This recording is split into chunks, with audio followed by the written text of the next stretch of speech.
Okay, well, thanks so much, Vic, and sorry for of course, it wouldn't be a Zoom meeting in 2020 if we didn't have some kind of technological snafu, right? So thank you for your patience. So when Victor asked me to do this, I thought that he was asking me to do it for next fall. So when we finally got down to the date, I was, I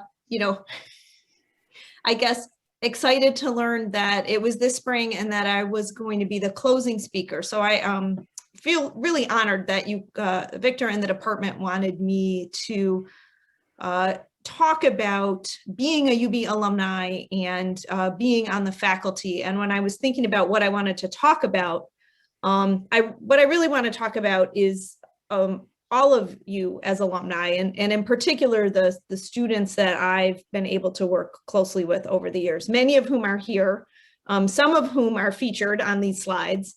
And at some point I want to look through the list because I remember, even some of you who weren't on the slides in class and so on. So as Vic said, I am a graduate of the department from a long time ago. I got my bachelor's degree in 1989, and then I stayed on for a master's degree. And I know Mark Carwin is somewhere out there in the audience, and he certainly, I remember, Mark, and I don't know if you remember this at all, but having a conversation with you in the hall outside your office, you were chair at the time, to talk about, and you were encouraging me to stay on for a master's degree because of how different, that you said it's really different than being an undergraduate, and you were right, and I'm glad that I stayed. And then I went on to Georgia Tech. So when I was thinking about what I wanted to talk about, I thought I'd say something about 4 phases, I suppose, of being a UB alum.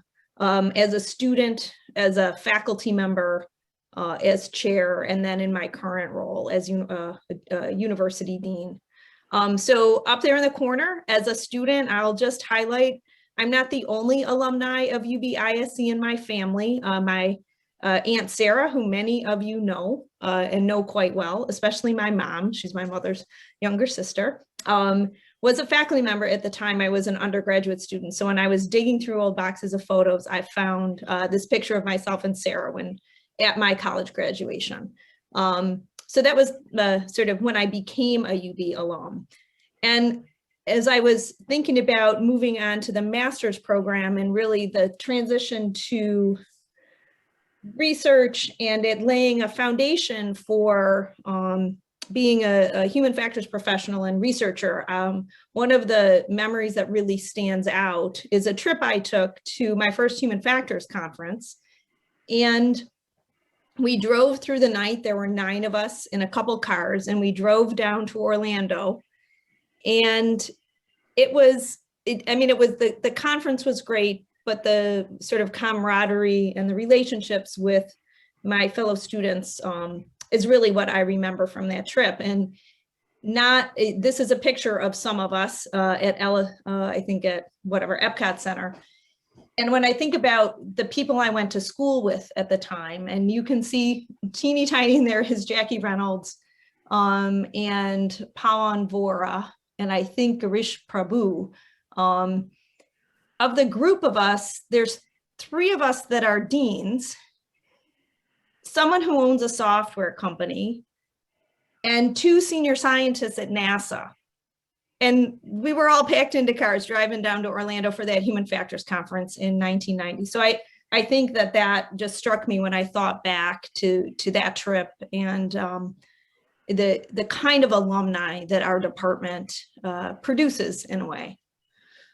After my master's degree, I went on to Georgia Tech, and some of you, I've been pretty open about it. My PhD time was not without challenges. I switched topics a number of times. I switched advisors, but it was certainly a learning experience. And one of the things that I certainly learned from that is that none of those experiences are ever wasted.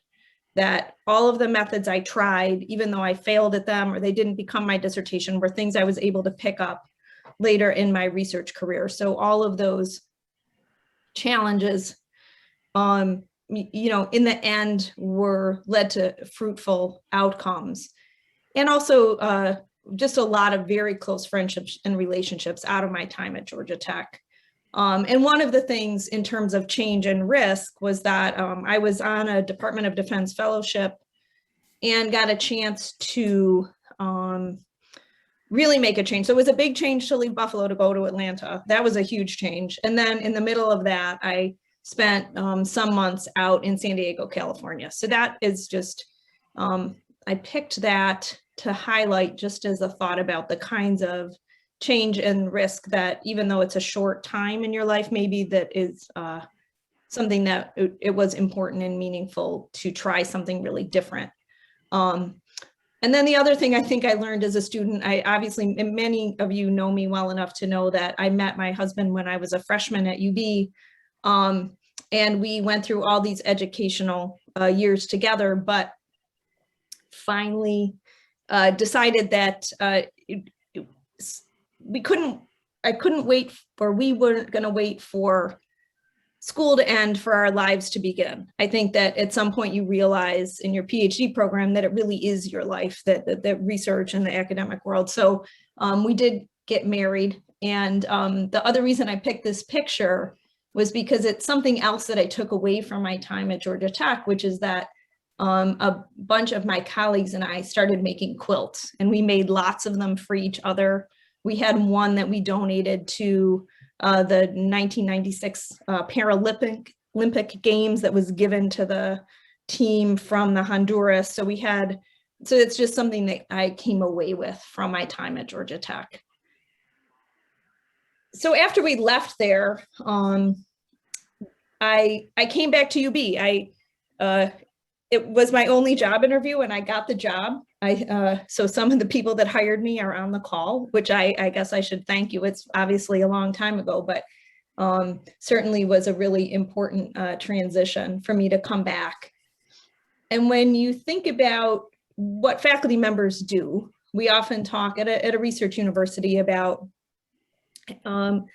supporting teaching missions, research mission, and the service mission of the university, and then keeping those in balance. So I was thinking back and looking through pictures that I had, and teaching. This is one of the most fun things I think I got to do as a faculty member. So those of you who've taken human-computer interaction from me, I had a large box of craft supplies in my office, and we made paper prototypes and glued and stuck and used markers, and had a whole class where students experienced some hands-on things. And that was always, I have a lot of fun teaching. I got to teach today for the first time in person, obviously for 15 months, but really be in a classroom for the first time in 3 years. And it's still fun. So I appreciate that, how much that's meant to me over the years. Lee, can you see yourself in that picture, the research picture? And I wonder if you remember the day we took it. I think Sudeep is in there too. Half of Sudeep and half of Nicolette and Yuan are there.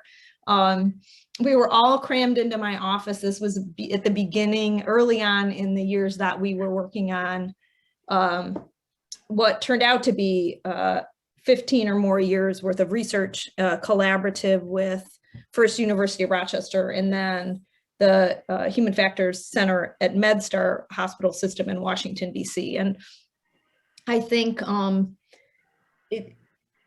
I picked this picture, one, because I remember taking it and we were having a good time. I think we were all laughing in the picture, but also because it really highlights that, for me, one of the most important things that comes out of all of the research projects that I've been involved in are the relationships I've had with my colleagues and with the students that have participated. So I've been really fortunate to work with wonderful physicians, with people at Charles River Analytics who ended up hiring some of my students, some of whom are still there, with the Center for Multi-Source Information Fusion at UB, with some colleagues working with that who are on this call. So, and I'm sure other things that I'm not recalling in the moment, that it's really those relationships that have made everything be so fun on those and important on those research projects. Victor, do you know what the service picture, do you remember when that picture was taken? He went away. I can't see him anymore. Oh, hold on. I'm here. Hey. Can you tell what that, do you remember that picture? No. Okay, so. I know I was young because I can tell I had a tie on and I had that green shirt that I always used to wear. So I picked this picture in terms of service because this is one of the things that I remember most about something I did early on or that Victor and I did together, which was to invite hundreds of alumni to UB to celebrate Colin Drury's career. And that is the picture right after I think I walked in and realized that these people that we had invited from all over the world actually came, and I hadn't created a party where nobody showed up because I was just in a panic that we had done all this work and we were not, whatever, the planes weren't going to land or if stuff was going to happen. I don't know. So that we weren't going to it wasn't going to come off well. So that was me being super relieved, and it was in the morning, so I had coffee. I didn't have an adult beverage, but the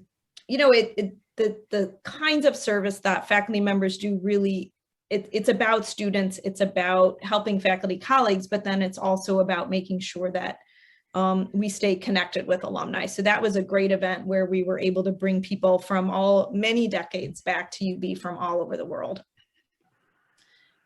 And then finally, I just want to comment that last picture somebody snapped, that was my daughter. She was about 1, I think, at the time, a little more than 1. And we were mentoring freshmen, and it was on the weekend, and it didn't, so what are you going to do?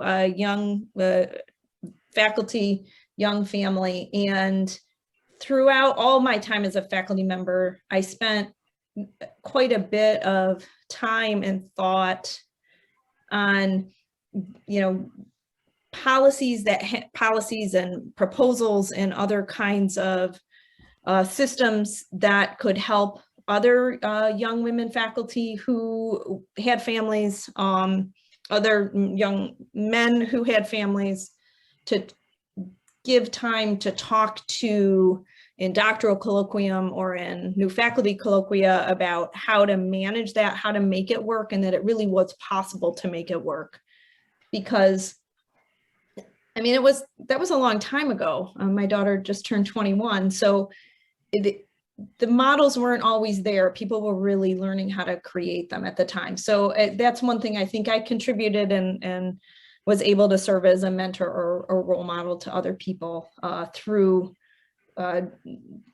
simply, coming to work with my kid, and so that it was sort of demystifying or destigmatizing to have families. And I know how much all of the faculty and I have some students who are on here who are have my first real academic grandchild, and how exciting that's been. And I feel fortunate that my students and my faculty colleagues are also able to achieve that balance. So after some time, I became department chair. I did a lot of administrative work as part of that, those service activities. And when I was chair, I think I focused on four things. First of all, it's a position where your real goal is to mentor and elevate the faculty around you, and the faculty, particularly the faculty that you hire. And I feel very fortunate with all of the faculty I got to work with as chair, and I wish I could have done more. I think it's something that you always, you really have to start to celebrate other people's successes. And I felt that I was most happy when I saw particularly younger faculty succeeding and being recognized for the great work that they do. At the same time, it's really exciting to see students excel. And this is a poster, I think Harrison's here in the audience. So he was really instrumental in getting this going, where we were showcasing our student internship work through posters at the end of the year, and how amazing it is to see students who just 4 years before had come in really not knowing anything about engineering or industrial engineering, or not even finding us till their junior year, being really accomplished professionals. at that poster session. So I picked that picture to highlight that. I spent a lot of time, some of you lived through it. We all moved our offices, we painted, we renovated labs just to sort of elevate the space that we all inhabited to have a real sense of place for the industrial engineering department.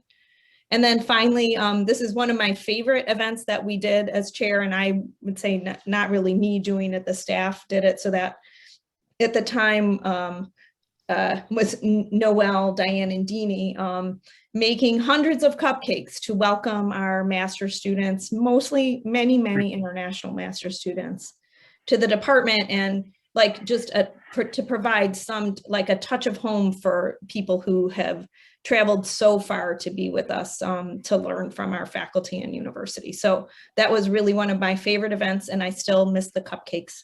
I think I came over, obviously not this fall, but the previous fall to get one. And then at some point, although I never thought I would do it, I left the department, although I didn't really leave it, but I moved from chair and took a position at the university overall. And I'm still learning. But I think when I think about the biggest things that I recognize in my position now, one is to obviously you look beyond the department and where I came from to take the big picture view. And there's 21,000 undergraduate students at the university. And some of them, amazingly enough, are getting UB degrees in Singapore. And one of the best and most amazing things I've gotten to do as dean is go to the Singapore graduation. So that is a group of students who are holding up their UB bowls at the Singapore graduation. And that was an amazing thing, but it also just sort of highlights the reach of our university and all of these 21,000 undergraduate students and how many alumni that translates into. And then finally, as for many of us, it's really been about half my time as dean has been spent in COVID. And you really, obviously you learn a lot by managing those kind of challenges, keeping the university running, keeping our academic programs running. I think more than ever, my undergraduate ISE education has been helpful in thinking through how all of the parts of these systems work together, even more so than sort of being a human factors researcher and teaching about that. I feel fortunate that I have the systems education that I got all those years ago, back when I was an undergraduate student. So that's, I guess, a little bit about my story. I was going through my heart of finding amazing pictures, but just also recognize the fact that, as a faculty member, your life is full of people and there's students. So that's one of my favorite pictures that we ever had of some of our graduate students at the time, a number of whom are on the call.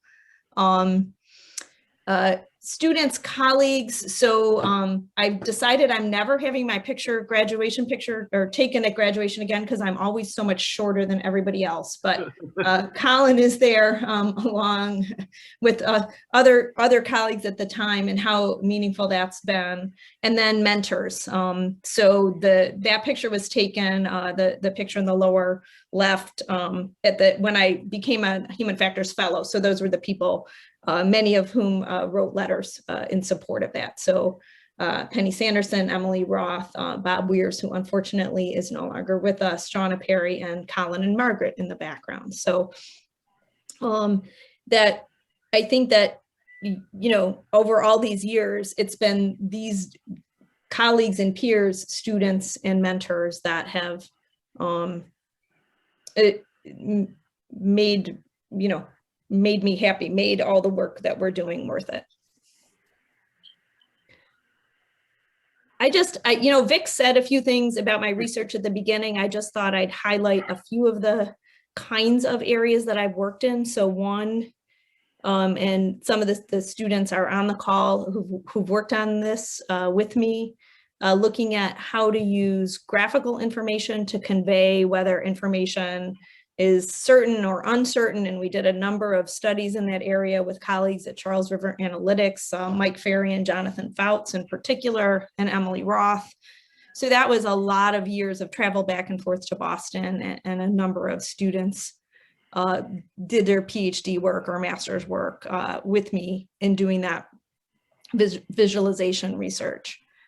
I've also worked on in decision aiding, decision modeling, and trust. Yun Ho, I think there's a figure there from your dissertation, I think is at the top, and he's on the call. So looking at how we can use some different kinds of quantitative models to describe human decision-making, particularly when they're using decision aids.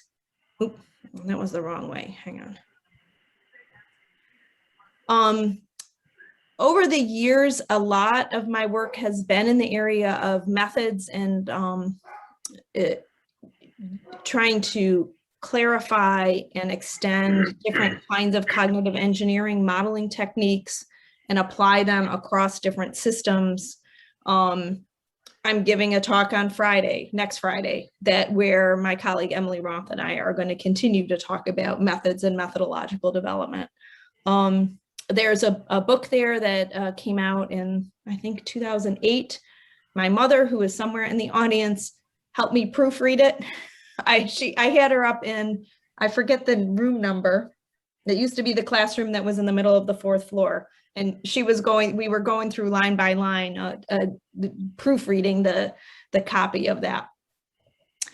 And then since about 2003 or 2004, I've had the good fortune of working with some terrific emergency medicine physicians. So you can see some of us down in the corner, Terry Fairbanks, Zach Hettinger, and Sudeep Hegde worked with us on his dissertation. Along with a large number of students. I have a whole slide just with everybody's names. It was a really extensive project. Leland, Sabrina, who I think is here, participated.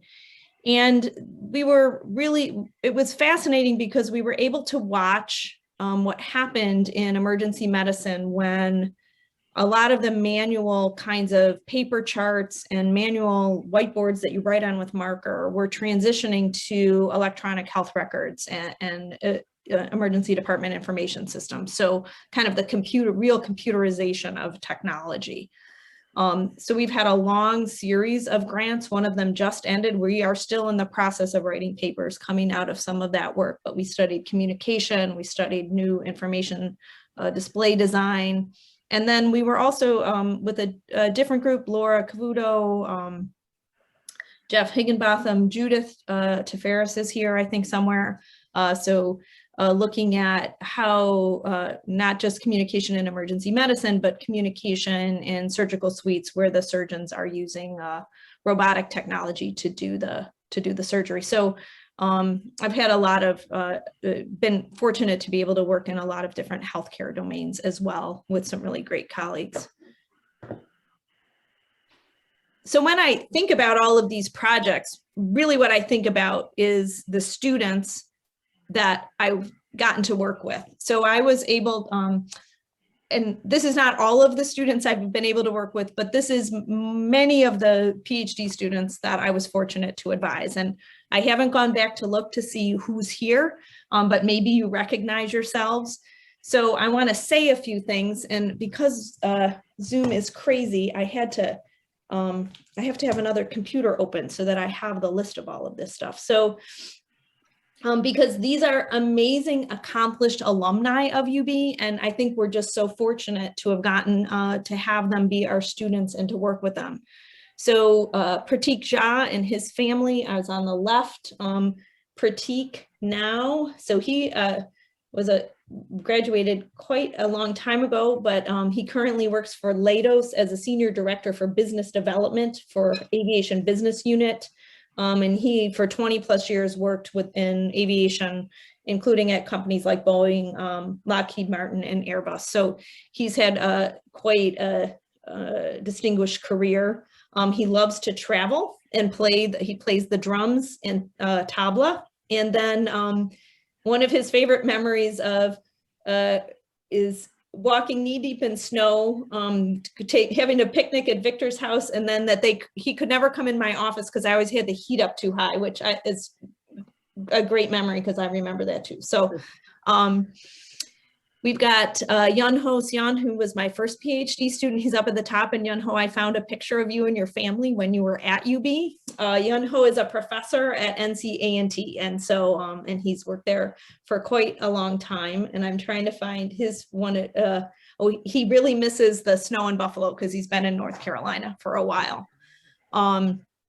Rick Stone is over to the right. Rick is now a professor at Iowa State University.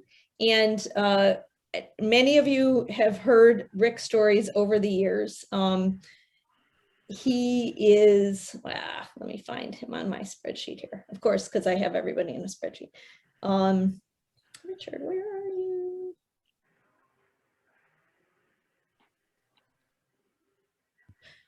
you? He is in addition to being a professor, he's a recovery diver and a sworn sheriff's deputy for Story County in Iowa, which is amazing if you know Rick. He's the proud father of 4, and he's the only sworn law enforcement officer with a PhD in the state of Iowa. And his favorite memory is when he fell off the temporary buildings during his dissertation. And then he said, well, in collecting his data, and then my reaction on finding out that he had been up on the roof. So we'll leave it at that. Priya is in the center. So Priya worked on our healthcare work for a very long time with us, did an amazing amount of work as an associate professor at Iowa. And one of her memories was storming my office with Rick, and I always knew they were coming because you can hear Rick a mile away. So she remembers that. And then spending time with Rick, Carolyn, and Mahir. And I think I saw Mahir on the call. So good memories that felt like family. So I think, and then Brian Greene. Brian is currently a senior scientist at the Nuclear Regulatory Commission. Brian is there with his wife and dog, and they are big Bills fans. And he really has great memories of meeting students from all over the world and having friendships with Ray Lynn. I don't know if Ray's here, but trying to learn about what is called chicken fingers is really different in the US than what that means in Taiwan, which is actually the fingers of a chicken. And I think that story is so important because obviously, as you look at this slide, so many of our students come from all over the world, and how privileged we are to get to work and have students and work with students who come from all parts of the world. It's just immensely enriching. And I think right now in the pandemic is something that we're all missing a lot is the fact that our students, we haven't been able to welcome new students. So I have a couple slides of alumni. Depeng Kao up in the corner with his daughter. Depeng worked for a lot of years at Catholic Health. Now he's a senior manager at Cigna. And he said his favorite memory of being at UB was arriving on campus, and there was a big fall carnival, and how amazed that he was coming from China to find that we would have a big carnival like that at the university. Sudeep, who I think is here, is now a professor at Clemson. There's a picture of you, Sudeep, winning an award at the Human Factors Society. And he remembers hanging out with the grad students and playing tennis. And he also plays tabla. So maybe you should get together with Pratik and you guys could have a UB alumni jam session. Up in the other corner is Natalia Mazeva. She is now she's working in healthcare product design, and she's at Abbott as a senior manager, and she previously worked at Medtronic, Baxter, and Sanofi. And she remembers, and I remember this study too, Colin, collecting observational data about seatbelt use. I think you had people driving around the loop and people looking to see if people put their seatbelt on or not. So she remembers that study. Mike Jenkins, who was deciding to jump out at me earlier. Mike sent a big slide with a lot of pictures of himself in virtual reality. He's got several canine children, 2 human children, and I think maybe another one on the way, although he sent the email was ambiguous, but amazing family. He worked, he's at a new venture. So wait, I gotta find you. Where did you go? So Bisantz, which is a human interaction technology company, but worked at Charles River Analytics for a while. So he and someone else, I think Nirja, remember endless hours of playing Catan, which I didn't know that everyone was getting their PhD in, but it is a fun game. So I guess I approve of that. And then in the corner is Niraja, and Nirja Subramanian, and she is currently working at Viastat as a senior UX researcher. For a while, she worked at GE Global Research, and she she also has fond memories of Settlers of Catan. And then I guess sort of most recently, starting up in the corner, Nicolette Mcgeorge with her children. She's a researcher at Charles River Analytics. I have Xiaomei Wang, who just graduated, or pretty much just graduated right before the pandemic, up in the right corner. She has big, exciting news, which is that she just got a job as an assistant professor at the University of Louisville. David and Judith, and I have to read you their favorite memories. So David and Judith were working up in the Minneapolis area, but last year, after a lot of stress, were able to get to Argentina where they needed to be. And David took organ lessons while he was at UB, and I think it's important to know that these guys met while they were PhD students in my lab. And Judith's favorite memory of UB is having lunch with other grad students, but David's favorite memory is actually meeting Judith. So I thought it was important to share that with everybody. So that, and then my favorite memory of the two of them is, first of all, them coming in and telling me that they were a couple, but then also that they were going to have a baby. So that was super exciting, and to know that, and now they have 2 children. And then in the middle we have Amanda Johnson. Amanda is actually going to get her PhD conferred, or she's going to walk. She was conferred last year, so she's my most recent student. She works as a clinical psychologist in Iowa. And then Nat Benda graduated a couple of years ago, and she's a scientist at Weill Cornell Medical Center. So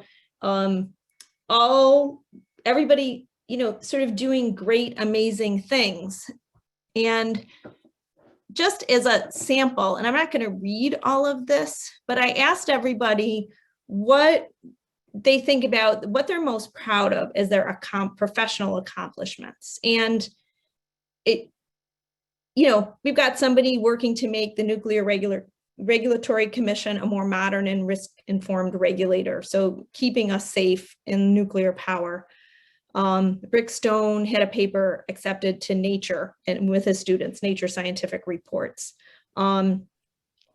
We have somebody who has worked on many multi-million-dollar projects in the health analytics area. That's Dep Heng. Natalia founded a human factors team for electrophysiology division at Abbott. Nicolette is working to design interfaces and technology to support Army medical providers at the point of care to care for and document casualties. Nat Benda is giving an invited paper on AI in healthcare at an upcoming ACM conference, which is a really prestigious HCI conference. So, when you see all this and think about, what it means to be an alumni of our program, or what the IE department has done over 75 years. This is just a handful of our PhD students and the kinds of things that they've accomplished. And I feel really privileged to have worked with all of these students, but I also think it really points to the kinds of contributions that the academic departments, that professors, that faculty, and that all of us can make, not just on the lives of the students that graduate from us, but on society in general. So all of the things that our alumni are accomplishing to make the world around us better. So I have one last slide, but it's not really a last slide. So I was looking, as I said, I was looking for pictures, and what I kept finding was picture after picture after picture after picture of graduation. And, you know, so many of the alumni, these are the students that we just talked about. It's our undergraduate students, it's other students in the department that got their PhDs when I was chair. And one time a colleague who had had other experience in industry said to me, as an IE, don't you ever wonder, like, that you're not making anything? Like, isn't it hard because you don't have a tangible product? And I said to him at the time, I said, well, we do have a product, because these are our products, right? It's the alumni, the students, and the things that they go on to do. That's what faculty produce. I mean, some of us produce amazing research. I'm not going to win a Nobel Prize. Some people are going to do that, and that's going to have amazing impacts. But I think that all of us as faculty have impacts through working with these amazing students and the things that they go on to do. So I want to leave you with that. I will share two more pictures. One is Colin found some really early pictures of the IE department, and that is my aunt when she was a student in the ISE department. And then because everybody else shared pictures of their pets, I thought I would share a picture of mine. So my other third family member. Okay, that's what I got.